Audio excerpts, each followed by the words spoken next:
Expect the best used car deals guaranteed. Visit arnoldclark.com.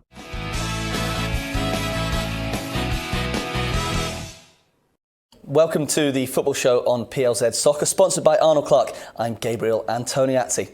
With me in the studio today, it's Alison McConnell and Alan Rough. Thank you very much for joining us. Well, since it's a Monday, we'll be looking back at the weekend's action as well as previewing both Celtic and Rangers' Europa League opponents.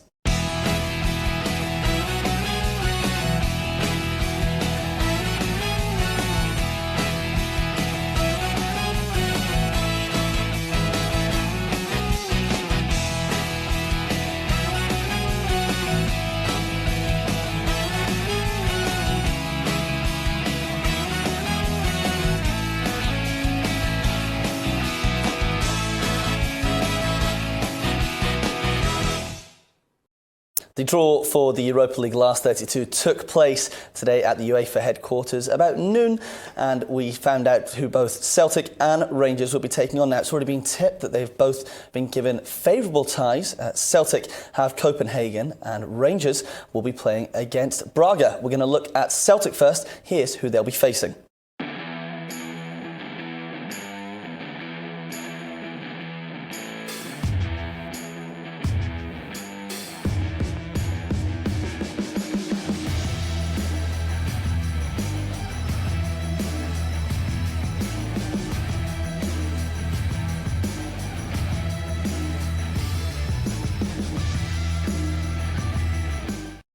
Copenhagen, Danish Superliga winners last season. They're currently second in the table, but they've broken up for the winter break. They won't return until just 4 days before that fixture in the middle of February. Alison McConnell, does that give Celtic an advantage? I think it certainly does. I think if you look at our teams going into qualifying games for the Champions League in July, I think you see that teams are rusty. I think you see that they've not entirely gelled. You see what the break does for them. You contrast the performances that you get in July with a performance that you get at the end of August, and it's very stark. I think you would be looking to capitalise on any advantage that you can. I also think these teams know that they have a Europa League tie to contest. I'm sure it's not a case of down in tools entirely. There'll be some preparations given towards it, but I think when there's an absence of competitive games, you definitely lose an edge from it. And when they return to their league campaign, it's right before the first leg takes place. I think you have to see it as an advantage, and I think you want to begin into that game hitting the ground running and in peak form. Alan Rough, Copenhagen finished second in their group stage table to Malmo, just across the water from them. Would Celtic have taken that before the draw today? Oh, I think definitely. I think it's a team that they'll know a lot about. I think from the fans' point of view, it's not a great distance to travel. It could have been worse, going through time zones and all that carry on. So that's a good thing as well. I agree with Alison. I think you're better getting into games like that with momentum behind you. I know you might pick up injuries here and there, but if you're winning every week and the momentum's there, it's better than playing bounce games where there's nothing at stake, and that's a good thing for Celtic. It's very early on, but Alison, would you expect Celtic to be playing in the last 16 of this competition? What you have to say is that they should look upon this tie with some optimism. They should beat Copenhagen. I think when you look at some of the teams that they could have got, I think this is a very favourable tie for a number of reasons. I think there are real similarities between the two squads, between the two leagues, between the two teams. I don't think there's too much between them. I think Celtic should fancy that they are capable of taking a result from them. I also think there's no great distance to travel. You're not talking about adverse climates or anything. I would just be wary, though, of saying, let's just expect that Celtic are going to go through. I think it's never as black and white as that. What you would say is that they've definitely got a fighting chance. When you look at some of the teams that were in there that were coming out of the Champions League, it could have been far more daunting. I also sometimes think, though, the psychology behind a tie like that is interesting. Sometimes when you draw a bigger team, do you raise your game and you go and you punch above your weight? If, as I think Celtic might be regarded as favourites going into this tie, sometimes I wonder if it just puts a wee bit of pressure on you get into the tie too. Yeah, we spoke about it yesterday. Do they want a bigger side or someone that they would be favourites against? And just on that point, Can it hinder them the way it almost did against Cluj back in August, that they were favourites, expected to go through, and suddenly they're beaten at Celtic Park? I think at times it can hinder you. I think to go back to that game in August, I just think that was a classic example of Celtic not being quite up to speed yet. They didn't have a full squad in, they didn't have a settled team. Off the top of my head, I can't remember what the starting 11 is, but I think if you to compare and contrast it with the team that then played Cluj in the Europa League, it would be a very different personnel that took to the pitch. I think there are aspects of your game that are just far more enhanced by playing regularly, so you have the momentum getting into a tie, which is why I think the break could hinder Copenhagen far more than Celtic. Okay, well, Rangers will face Portuguese side Braga. Let's find out a little bit about them.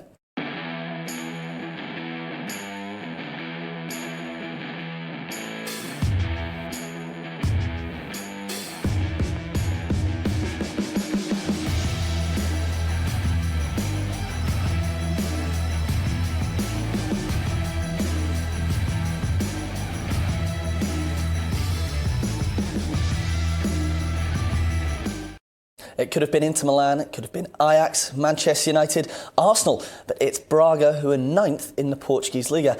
Roughie, Rangers fans, Rangers players, Steven Gerrard, they must be happy with that. Yeah, as you've just said there, there could have been more difficult ties, but they'll still have to go there.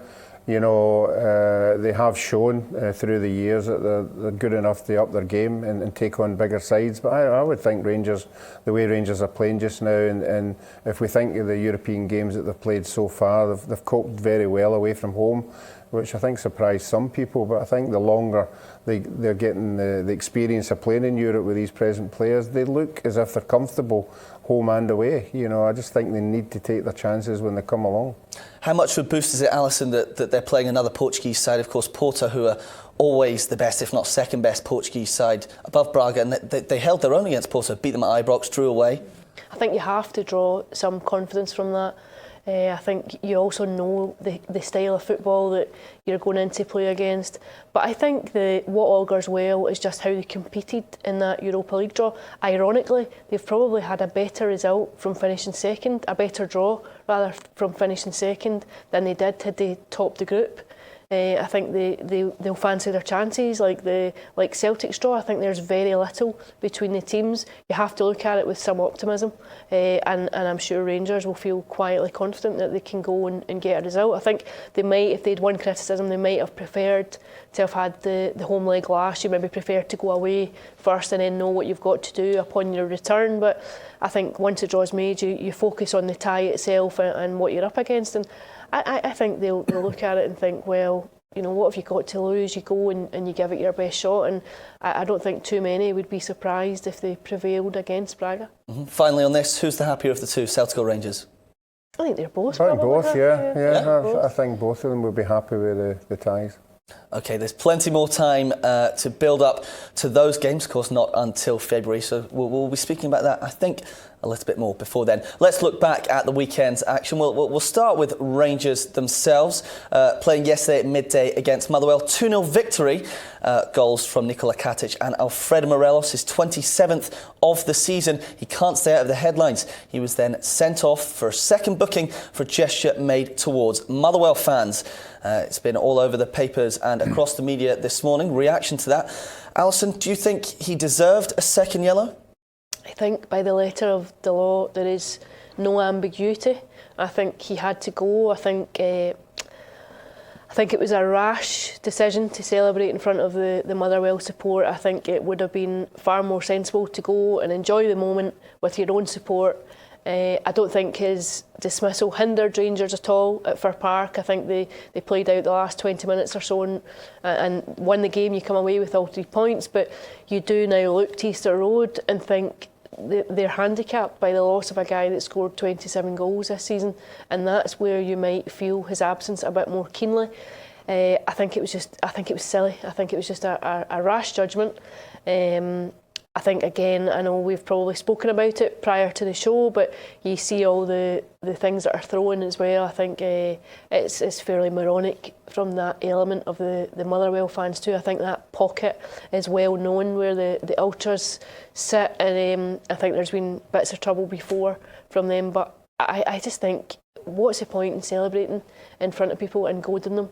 The law is fairly black and white, that it's a yellow card and it's a second yellow card that proves particularly costly.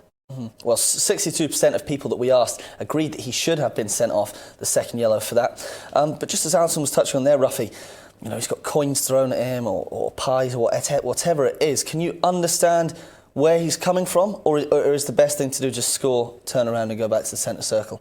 Yeah, well, the pies and everything don't get thrown onto the park if he doesn't run over there. You know, as Alison said, if he scored a goal right in front of his own fans, it's a full stand there.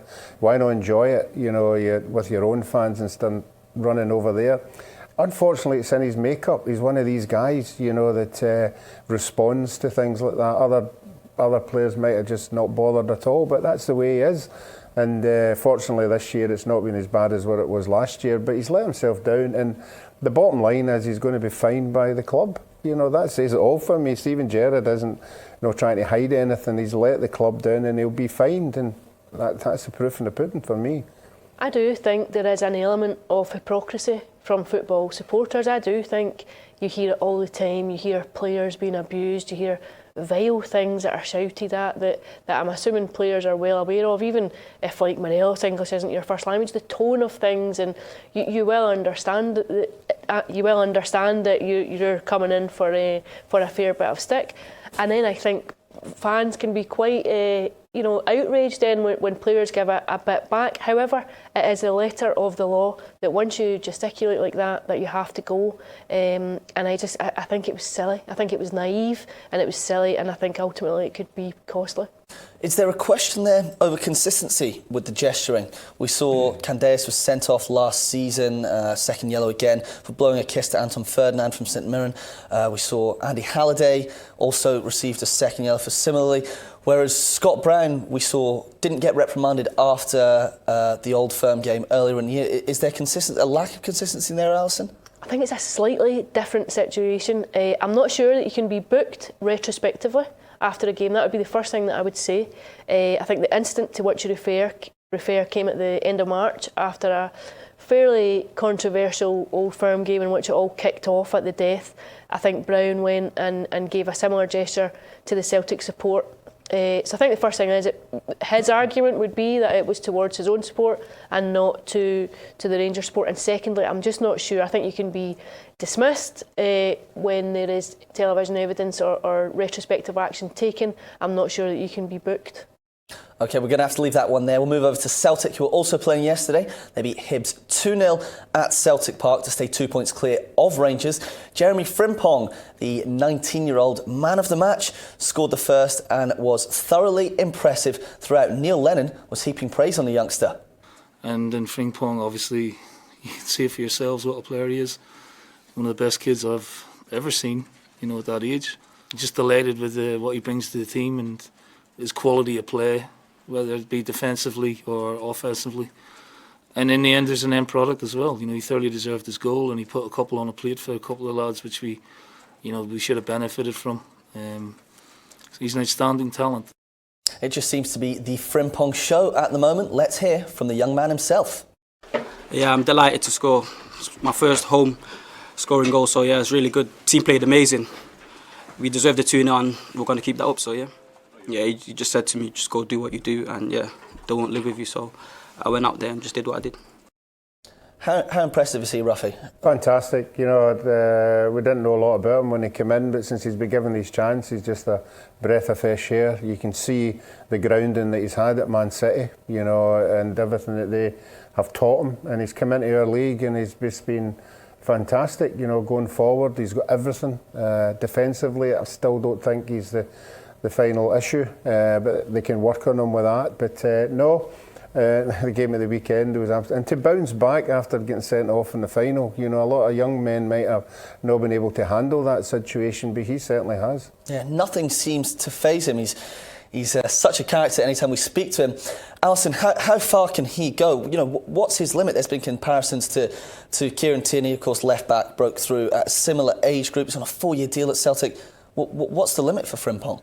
The first thing I have to say are comparisons are odious. I think he's just finding his feet at first time level. I think you have to just let him develop. I think he looks just now as though he's made that position his own. He's grasped his chance. He's impressed. I thought he played well in the League Cup final prior to the dismissal. I thought he played particularly well again against Hibs yesterday, but I would say he's just a kid. He's not had a lot of first team football yet. He's impressed, but you just have to give him a wee bit of space and a wee bit of time to develop. I like his energy, I like his enthusiasm, I love the way he plays, I like how direct he is. He's always on the front foot, he's always looking to attack. I thought he had, he really set up a number of chances yesterday. He linked particularly well with Edward at stages, but I think you just have to just let him find his feet and let him find his way and see. I think Kieran Tierney's boots would be fairly substantial for anyone to fill at Celtic, and I'm not sure that you would do him any favours by offering a comparison at this stage for him. Okay, well, Edward was back in the goals as well. What did you make of the performance as a whole? Yeah, I thought it was fairly straightforward. It was comfortable. I thought there was a lot of energy about Celtic, considering that they'd played the League Cup final at Hampden, then you're away to Romania midweek and back. I thought they could and should have won by a wider margin. I thought Edward looked as though he was short of game time, a bit short of match fitness, but always a threat. I think Celtic are a very different team when Edward starts. Ryan Christie's absence surprised me. I didn't realise he was carrying a knock, and I'm sure Celtic would probably want him back for Tynecastle on Wednesday night. But I think Edward will benefit from having played the hour or so that he got. I thought Lee Griffiths came on and looked desperate to score. I thought 2 chances where he came close, but I just think it would probably do him the world of good now if he could start finding the net again. It just might give him a bit of confidence and a bit of belief just as he tries to get back to a level that we've not seen now for probably the best part of 2 years. Okay, let's quickly hear from Hibernian manager Jack Ross after the defeat. I think I was probably fortunate that I came in the back of the result with St Johnstone, and we've probably continued by and large in that vein. We have, I think, got better at maybe the balance of the team in terms of when we're all going forward, that we make sure we don't get countered on really easily, because we were a little bit open at times, and we've balanced that out well. Roughie, what do you make of Hibs? Yeah, I thought the formation that Celtic put out, stifled the best players, Scott Allen and Mallon. I don't think Celtic gave them a lot of space. I think Scott Brown was right on top of Scott Allen because he knew he was the man who makes Hibs tick. So from that point of view, I think they nullified everything that Hibs had in midfield. And like Alison, I think 3 or 4-0 would have been a correct score. There was chances left, right and centre, and a comfortable win. Okay, we're going to quickly fire through the rest of the results, but first, here is our competition.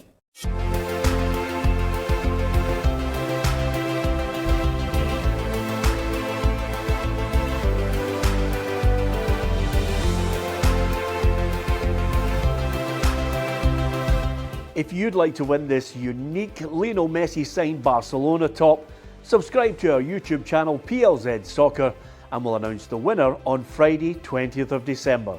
Good luck!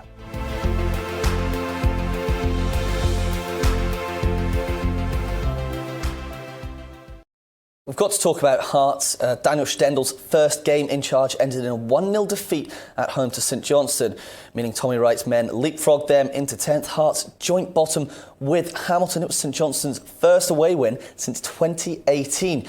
Not the perfect start for the German. Alison, is relegation a real threat? It's nearly Christmas. Without question, it's a real threat when you look at where Hearts are and when you look at where they've been over this full calendar year. It's been a desperate run of results. I think you have to take the threat of relegation very seriously. I do think they have players capable of getting them out of it. I think it's probably very disappointing that you're booed off the pitch in the aftermath of a manager's debut. I thought Stendel's comments about there being more work than he might have anticipated raised an eyebrow, but I don't think for those of us who have watched Hearts over the last season and a half, I think we can all appreciate the magnitude of work that lies ahead. Roughie, is it going to get worse before it gets better? It's Celtic on Wednesday. They've got Aberdeen and Hibs before the winter break. Well, if they continue the way they played at the weekend, it's not going to get better because the performance was way below par. I think we've only seen one game at Hearts that have been impressive when they played that pressing game. You know, where the defence was not conceding. You know, a long time ago now. But their midfield for me is just non-existent, and Piezzo and Naismith were a threat when the two of them were playing. That's not the case now. Obviously, he's out. But they just seem to be, this team selection seems to be all over the place.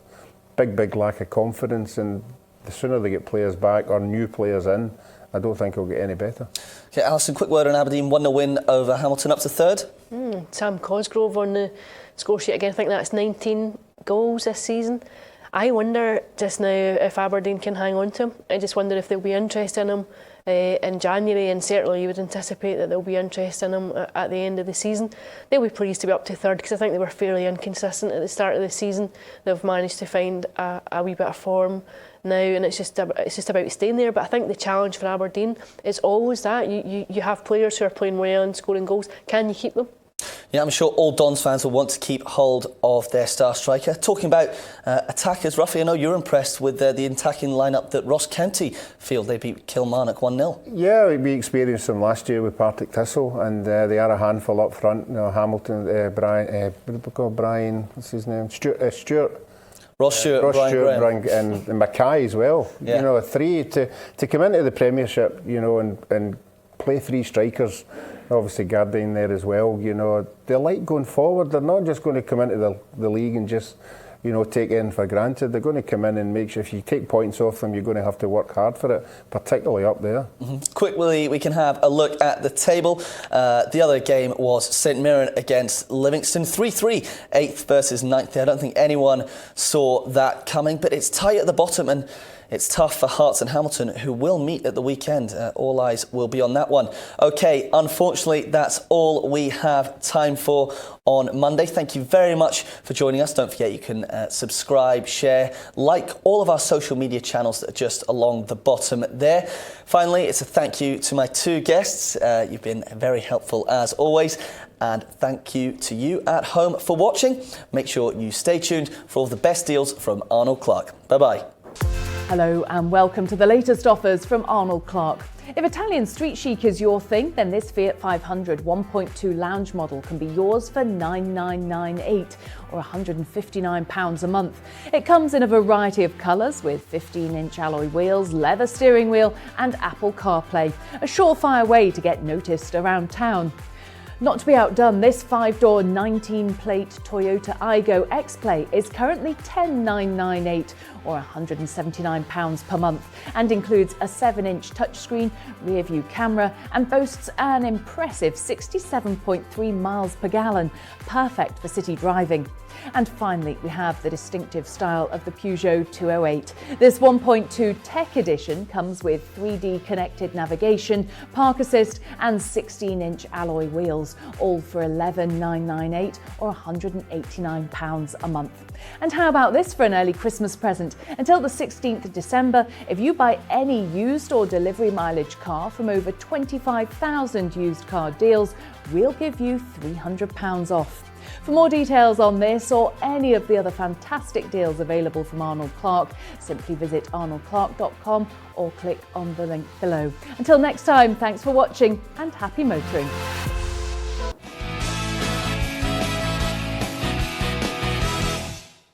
Expect the best used car deals guaranteed. Visit arnoldclark.com.